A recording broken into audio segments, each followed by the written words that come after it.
Berjumpa kembali saudara ya. Kali ini kita akan mencoba maju selangkah lagi. Jika kemarin kita sudah bicara yang perekonomian tertutup ya, maka hari ini kita akan mencoba membuka perekonomian.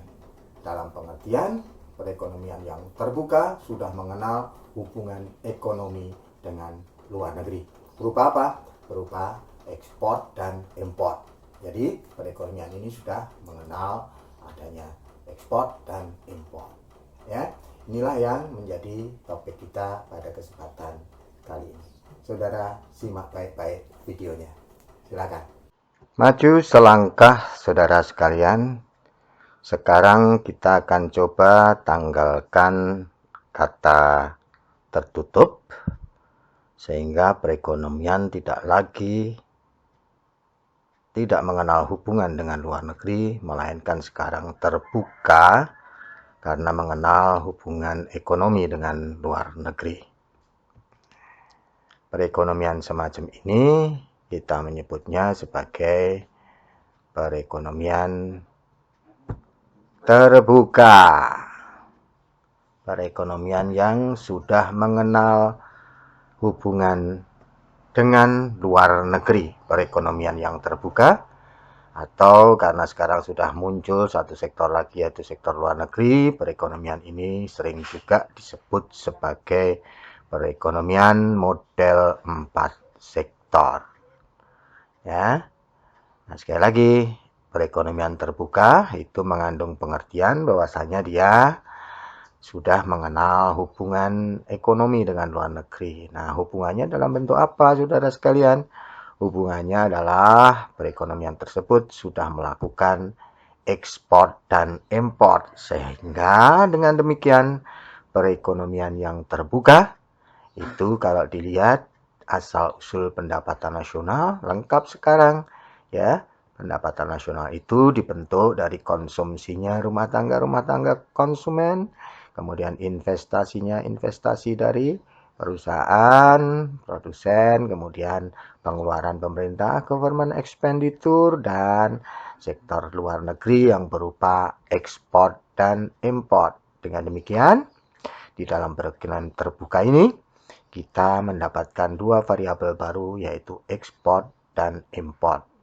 Ekspor, seperti yang saudara tahu, adalah kita menjual barang kita ke luar negeri. Sementara import itu justru kita yang mendatangkan barang dari luar negeri.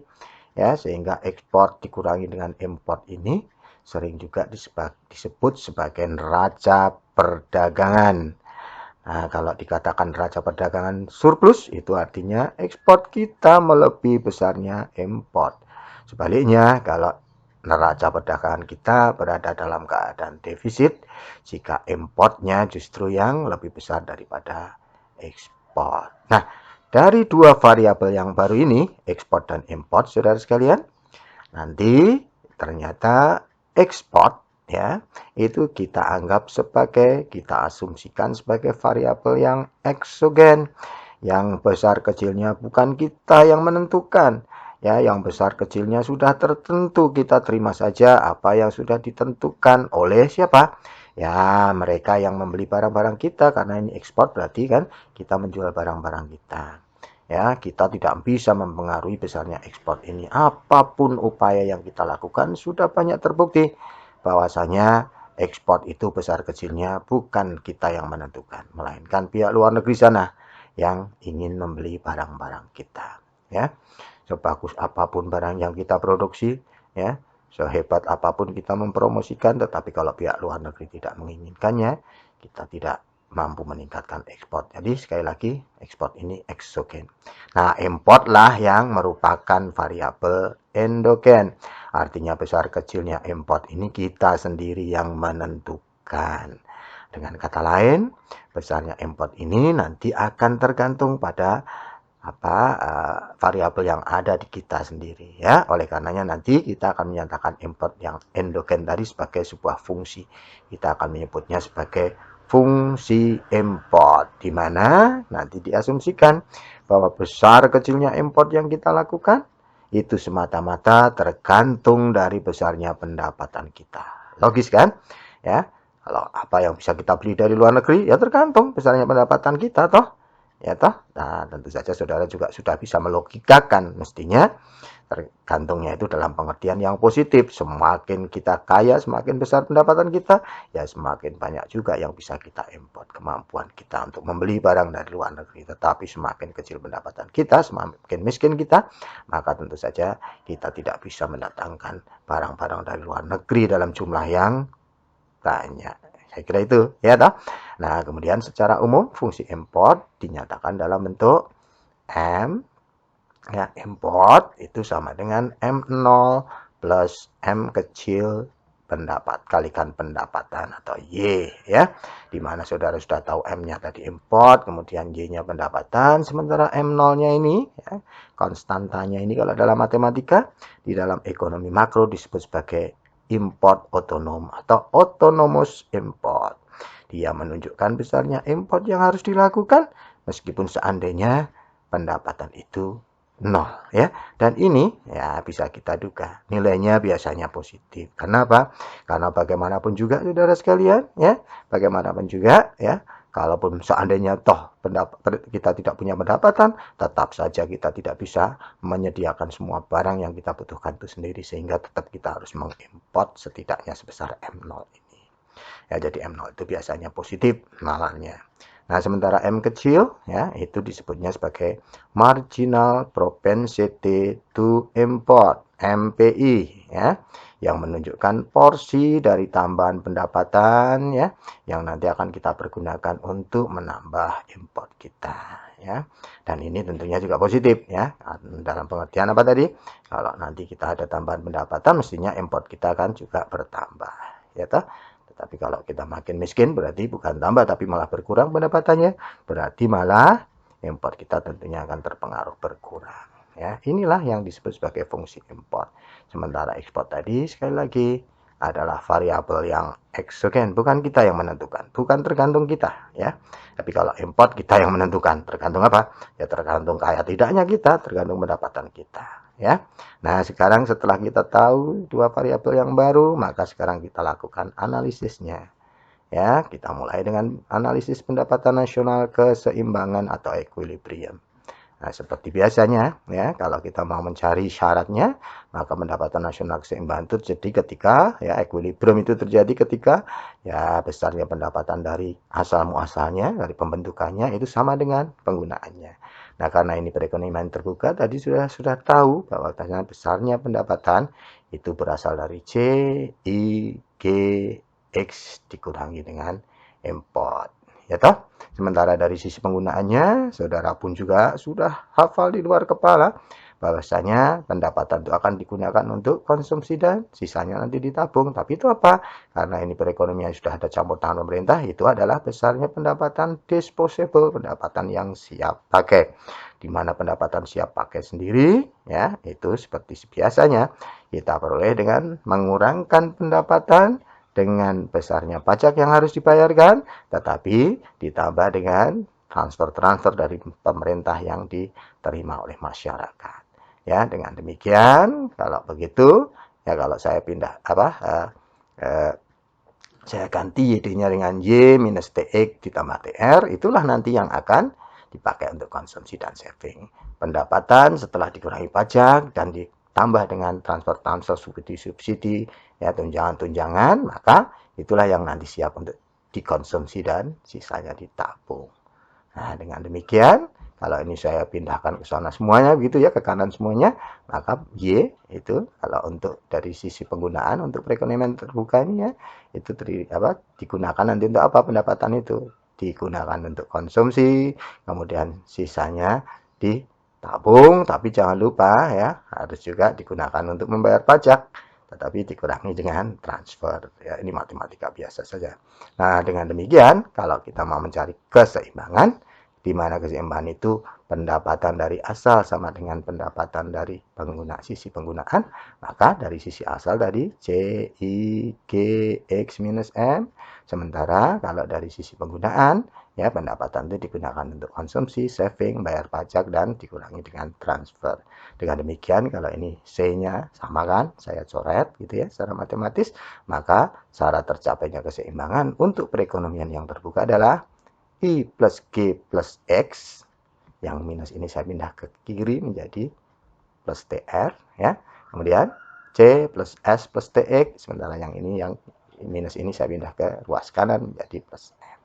Inilah syarat tercapainya keseimbangan di perekonomian yang terbuka. Jadi sekali lagi, tidak seperti perekonomian tertutup sederhana, di mana I harus sama dengan S, tidak, boleh tidak sama.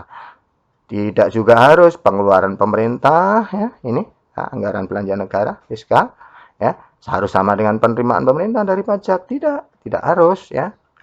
Yang penting pokoknya ini terpenuhi. Tidak juga harus perdagangan, neraca perdagangan kita seimbang, tidak. Ekspor harus sama dengan impor, tidak perlu, ya. Yang penting sepanjang I ditambah G ditambah TR ditambah X, ya, sama dengan S ditambah TX dan M, maka keseimbangan tetap akan tercapai untuk perekonomian yang terbuka, ya. Jadi ini syaratnya seperti itu, saudara sekalian. Oke, kita lanjut, ya.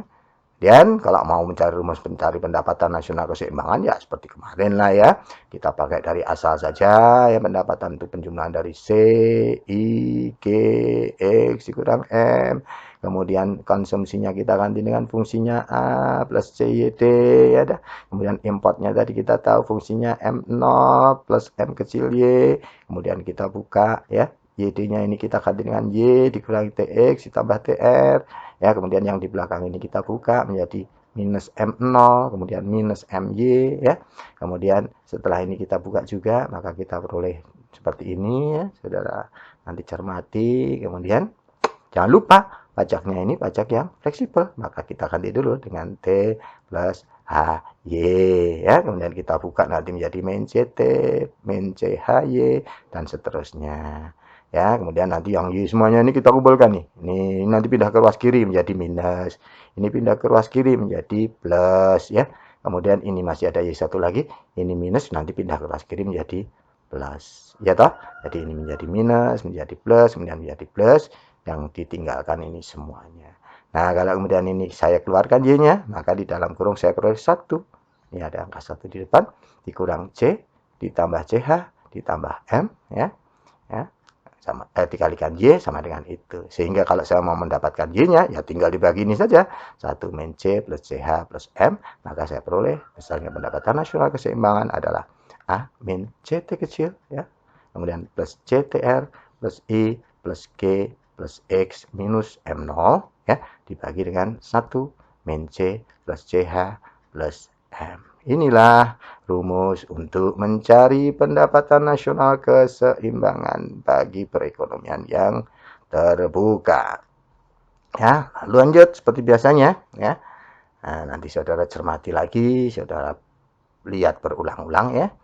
Kita lanjut biasa ke angka pengganda. Bagaimana? Kalau sekali lagi, kalau misalnya tidak ada perubahan apa-apa, ya sudah, tidak akan terjadi apa-apa juga.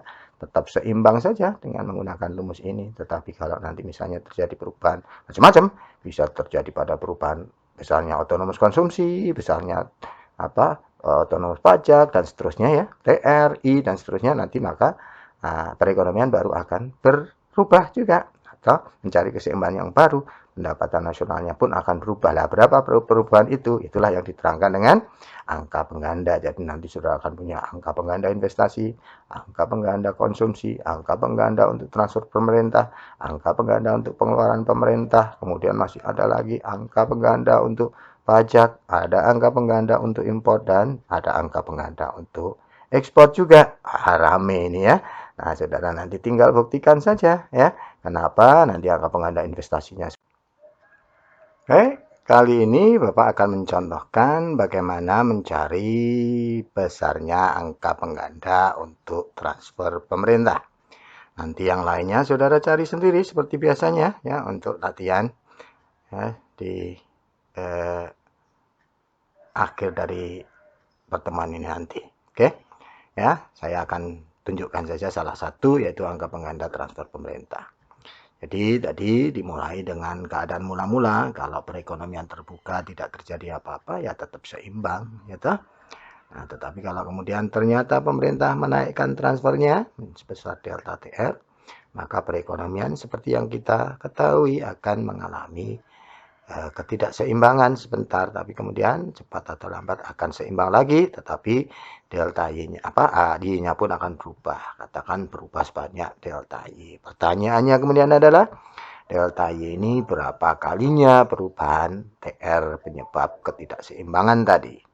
Ya. Nah, KTR inilah yang nanti kita menyebutnya sebagai multiplier atau angka pengganda. Dalam hal ini adalah angka pengganda untuk transfer. Ya. Nah, dengan demikian, angka pengganda untuk transfer ini secara matematis bisa kita tuliskan sebagai delta Y per delta TR.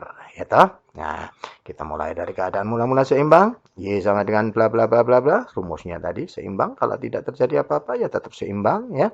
Tapi tadi dikatakan ada perubahan pada transfer sebesar delta TR. Maka kita tuliskan sekarang transfernya tidak transfer saja, tetapi ada perubahan sebanyak delta TR. Bertambah sebanyak delta TR.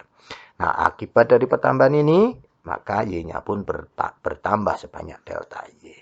Jadi ada sebab, ada akibat. Ya, ada delta TR, akibatnya ada delta Y. Ya. Nah, kemudian kalau ini kita buka kurungnya, kita akan peroleh plus CTR plus C delta TR. Ya. Kemudian kalau kemudian ini kita pisah, ya, kemudian kita akan peroleh yang keseimbangan awal, kemudian ditambah C delta TR dibagi dengan ini semuanya, ya. Nah, kemudian ini sekali lagi ini keseimbangan pendapatan, ya. Maka ini bisa saya coret, Y dengan ini saya coret, saya peroleh delta Y sama dengan ini saja, C delta TR per 1 min C plus CH plus M. Ya toh? Nah, karena tadi angka pengganda transfer itu adalah delta Y per delta TR, ya sudah, sekarang ini sudah dapat delta Y, kita bagi saja dengan delta TR ruas kiri maupun ruas kanan, maka di ruas kiri delta Y dibagi dengan delta TR, itulah angka pengganda atau multiplier untuk transfer. Ya, sementara di ruas kanan, kalau C delta TR dibagi dengan delta TR, berarti ini nanti 1C, nah, C ya, dibagi dengan 1 min C plus CH plus M. Demikianlah ya angka pengganda untuk transfer pemerintah. Saudara bisa mencari untuk yang lain tadi ya. Saudara bisa mencari banyak itu tadi. Saudara bisa mencari untuk investasi, nanti lakukan ya cepat-cepatan seperti kemarin. Kemudian untuk konsumsi, transfer sudah Bapak kasih contoh, tidak usah dicari lagi. Kemudian pengeluaran pemerintah, kemudian angka pengganda pajak, ada angka pengganda import, ada angka pengganda ekspor, ya, ada 3. Kemudian di sini ada 3 lagi, ya, berarti ada 6 yang saudara harus cari nanti setelah ini, ya. Baik, itu tadi adalah angka pengganda. Oke. Nah, kemudian setelah itu, ya sudah. Kalau sudah dapat angka pengganda, ya sudah, saudara tinggal pakai saja tadi semua yang kita pelajari tadi, ya. Dengan contoh-contoh soal berikut ini. Nanti saudara lakukan ini bersama-sama dengan teman-teman saudara di situ ya, seperti biasanya lah ya. Saudara sudah tahu apa yang harus dilakukan. Oke, baca saja soalnya, kemudian saudara cari semuanya. Saya kira itu saudara sekalian. Jadi saudara hari ini sudah bisa melakukan analisis pendapatan nasional ya untuk perekonomian yang terbuka, perekonomian yang sudah mengenal hubungan dengan luar negeri, perekonomian yang sudah melakukan ekspor dan impor seperti layaknya perekonomian pada kenyataan di dunia nyata kan seperti itu, tidak ada perekonomian yang tertutup. Saya kira itu saudara sekalian ya, kita akan lanjutkan dengan latihan seperti biasanya. Silakan. Demikian saudara, jadi saudara sudah mendengarkan tadi tutorialnya dengan seksama. Saudara lihat berulang-ulang, silahkan boleh dipelajari baik-baik ya. Tapi sekarang kita sudah sampai pada ujung dari pertemuan kali ini. Ya, saudara sudah belajar jadi mencoba menganalisis untuk perekonomian yang sudah terbuka. Ya, inilah akhir dari pertemuan kita kali ini. Sampai ketemu pada pertemuan berikutnya.